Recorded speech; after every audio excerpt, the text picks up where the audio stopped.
Assalamualaikum, anda sedang menonton Sekilas Fakta 12 April 2022 bersama dengan saya Nusha Mama Amin.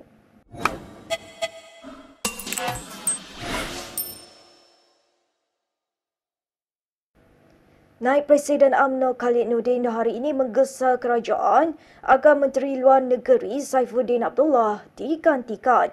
Ini susulan pergolakan di Wisma Putra apabila dua diplomat kanan dikatakan gagal menyelaraskan urusan pentadbiran dan logistik Perdana Menteri Ismail Sabri Yaakob di Dubai.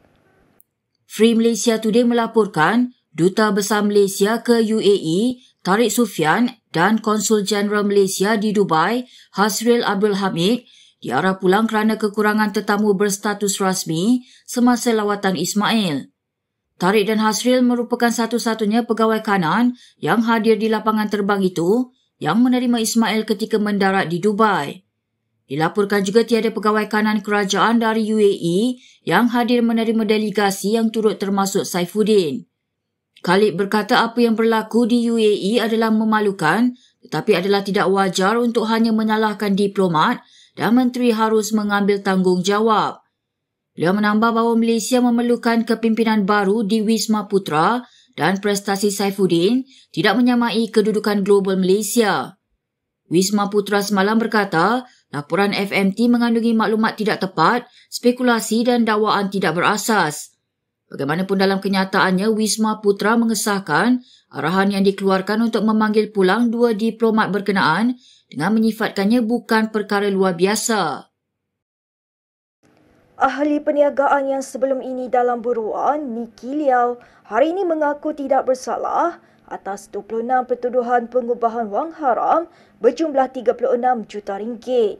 Liao membuat pengakuan itu selepas pertuduhan dibacakan kepadanya dalam bahasa Mandarin di hadapan Hakim Helena Sulaiman. Terdahulu dalam kumpulan jenayah terancang geng Niki yang terlibat dalam kegiatan penipuan Macau scam itu dibawa ke Mahkamah Session Shah Alam bagi menghadapi pertuduhan tersebut. Kesemua pertuduhan adalah berkaitan Akta Pencegahan Pengubahan Wang Haram, Pencegahan Pembiayaan Keganasan dan hasil daripada aktiviti haram 2001. Tertuduh didakwa melakukan kesalahan berkenaan di antara 2016 hingga 2021. Kesalahan itu membawa hukuman penjara tidak melebihi 15 tahun dan denda sekurang-kurangnya 5 kali ganda jumlah yang diperoleh daripada pengubahan wang haram atau 5 juta ringgit yang mana lebih tinggi jika sabit kesalahan. Mahkamah membenarkan Liao diikat jamin 1 juta ringgit dan dia diarahkan untuk menyerahkan pasportnya serta melaporkan diri kepada Jabatan Siasatan Jenayah Komersial 2 kali sebulan. Semalam selepas lebih setahun menjadi buruan polis, Liao tampil menyerah diri secara sukarela di Pejabat Jabatan Siasatan Jenayah Komersial Bukit Aman kira-kira jam 11 pagi. Kita ke perkembangan pemilihan PKR. Ahli Parlimen Permatan Pauh Nurul Izzah Anwar mengumumkan tidak akan bertanding dalam perebutan 6 jawatan teratas PKR. Bekas Naib Presiden PKR itu yang meletak jawatan pada Disember 2018 berkata beliau sebaliknya akan menumpukan usaha memikat pengundi atas pagar menjelang PRU ke-15.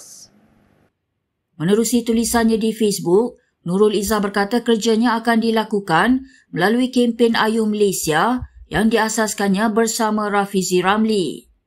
Rafizi sebelum ini berkata pengundi atas pagar merupakan pengundi teras PKR dan Pakatan Harapan pada PRU 2018. Bagaimanapun kata bekas ahli Parlimen Pandan itu, mereka telah menjadi kecewa dan usaha perlu dilakukan untuk memenangi mereka kembali. Pengumuman Nurul Izzah itu dibuat selepas PKR menutup pencalonan Presiden, Timbalan Presiden dan 4 jawatan naib Presiden dalam pemilihan parti tahun ini. Turut dipertandingkan ialah 5 jawatan teratas dalam sayap wanita dan pemuda. Penyandang Setiausaha Agung PKR Saifuddin Nasution Ismail hari ini turut mengumumkan bahawa Anwar Ibrahim mengekalkan jawatan Presiden tanpa bertanding untuk penggal kedua.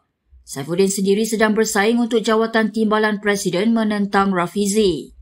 Sementara itu, terdapat 18 calon untuk 4 jawatan naib Presiden, walaupun Malaysia kini dimaklumkan bahawa senarai itu hanya akan dimuktamadkan esok sekiranya terdapat bantahan atau penarikan diri. Sementara itu, dua selebriti tempatan dijangka menghangatkan lagi pemilihan parti PKR yang akan datang, khususnya di cabang Ampang. Menurut sumber dalam PKR, pelakon Hans Isaac dan penyanyi rap Ultimate telah mendaftar untuk bertanding jawatan ketua cabang Ampang. Untuk rekod kerusi itu pernah disandang oleh Ahli Parlimen Ampang Zuraida Kamarudin sebelum dia berpaling tada daripada PKR dan menyertai Bersatu. Hans dan Ultimate atau nama sebenarnya Syed Ahmad Syed Abdul Rahman dijangka berdepan 6 yang lain termasuk penyandang ketua cabang Muhammad Kamri Kamarudin. Hans 51 tahun menyertai PKR pada 2020 dan sebelum ini dispekulasikan akan bertanding di kawasan Parlimen Ampang pada PRU ke-15. Ultimate 43 tahun menyertai parti itu pada April tahun lalu bersama rakan penghibur Aflin Shauki. Lebih 1.2 juta ahli parti layak mengundi secara dalam talian atau fizikal pada pemilihan yang dijadualkan berlangsung dari 13 Mei hingga 18 Mei ini. Malaysia kini telah menghantar permintaan kepada pembantu Hans dan Ultimate untuk mendapatkan ulasan mengenai pencalonan dan cita-cita politik mereka. Bila nak bergambar ni, bermacam-macam ragam dia. Semua dah bersedia? Amin pula. Baju pula sama dengan dinding. Perhatian! Tahun ni, dinding kena cantik, gambar kena asyik. Jom, cat! Bukan cantik je, selamat pun penting tau. Jadi gunalah ni pempin Virusguard, terbukti efektif menentang virus dan bakteria. Macam inilah baru seronok. Amin, cepat. Kita nak ambil gambar ni.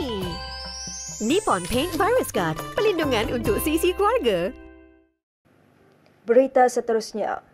Menteri Wilayah Persekutuan Syahidan Kasim memberi jaminan tiada pengusiran penduduk Bangsa Puri Sungai Baru di Kuala Lumpur akan berlaku ketika bulan Ramadan.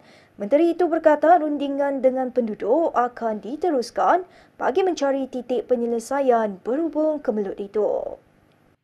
Syahidan ditemui di Putrajaya dalam majlis berbuka puasa bagi meraikan sukarelawan misi bantuan banjir. Kelmari Malaysia kini melaporkan penduduk Bangsa Puri Sungai Baru terkejut selepas menerima borangki atau notis pengosongan rumah. Ketika dihubungi, seorang wakil penduduk berkata ada di antara mereka yang masih belum menerima pampasan sepenuhnya tetapi masih diminta untuk mengosongkan rumah.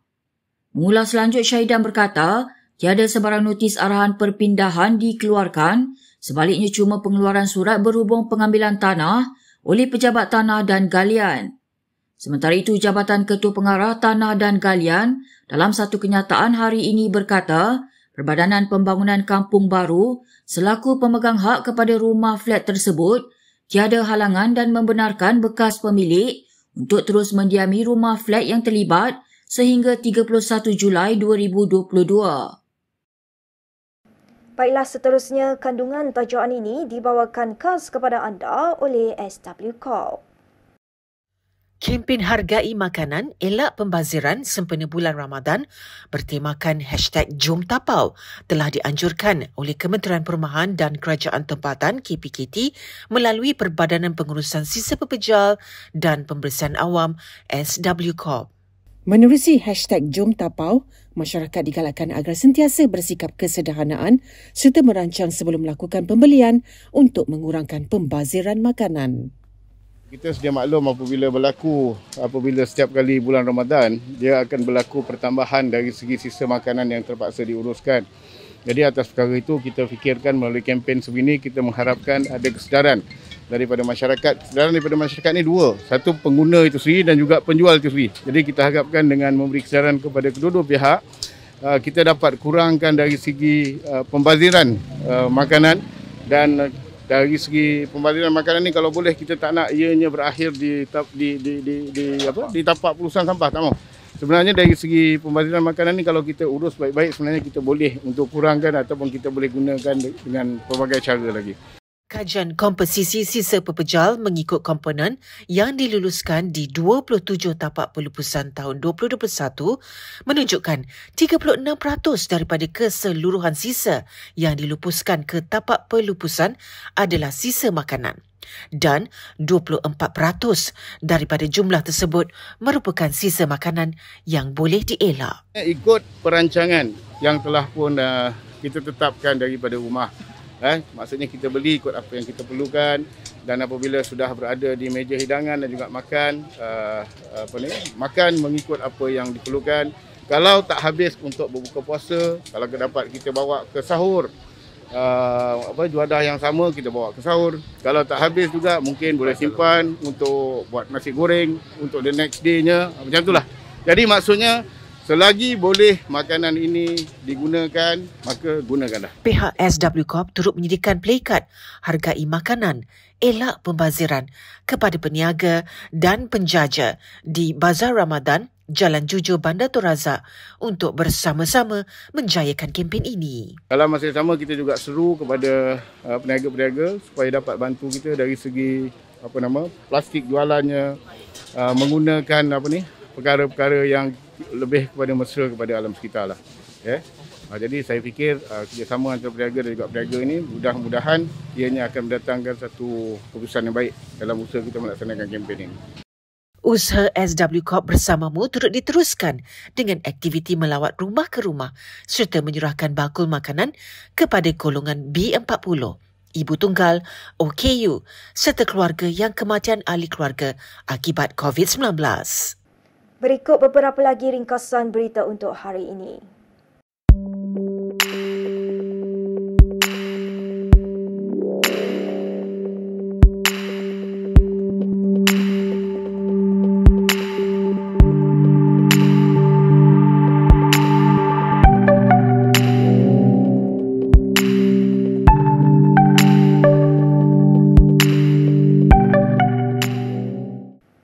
Sekian sahaja daripada saya, Nusha Mama Amin untuk Sekilas Fakta.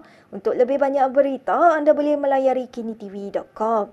Anda juga boleh mengikuti kami di Instagram, Twitter, YouTube dan Facebook. Salam hormat dan jumpa lagi.